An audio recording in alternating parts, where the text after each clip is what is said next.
கர்த்தருக்கு ஸ்தோத்திரம். ஏசாயா புத்தகம் 26வது அதிகாரம் 7வது வசனம். நீதிமானுடைய பாதை செம்மையாயிருக்கிறது, மகா நீதிபரராகிய நீர் நீதிமானுடைய பாதையை செம்மைப்படுத்துகிறீர்.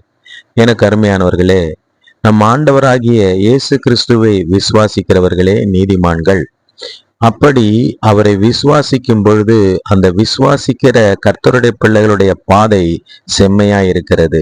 ஏனெனில் அவரை விசுவாசிக்கிற விசுவாசிகளுடைய பாதைகளை செம்மைப்படுத்துகிறவராக தேவன் காணப்படுகிறார். எனவே நாம் அவரை விசுவாசிப்போம், நீதிமானாய் காணப்படுவோம். தேவன் நம்முடைய வழிகளை செம்மைப்படுத்துவார். இந்த வார்த்தையின் அடிப்படையில ஜெபிப்போம். தகப்பனே, ஏசாயா புத்தகம் 26வது அதிகாரம் 7வது வசனத்தின் அடிப்படையில ஜெபிக்கிறோம். நாங்கள் உம்மை விசுவாசிக்கும்படியாகவும் நீதிமானாய் காணப்படும்படியாகவும் நீர் எங்களுடைய பாதைகளை செவ்வைப்படுத்தும்படியாகவும் ஒப்பு கொடுத்து ஜெபிக்கிறோம். இப்பொழுதும் இந்த வார்த்தையை, ஜெபத்தை கேட்கிற ஒவ்வொருவரும் உம்மை விசுவாசித்து நீதிமானாய் காணப்பட்டு உம்மாலே தங்களுடைய வழிகள் செம்மைப்படுத்தும்படியாக தங்களை ஒப்பு கொடுப்பார்களாக.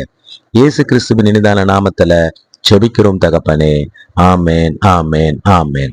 God bless you all. கர்த்தர் உங்கள் எல்லோரையும் ஆசீர்வதிப்பார்.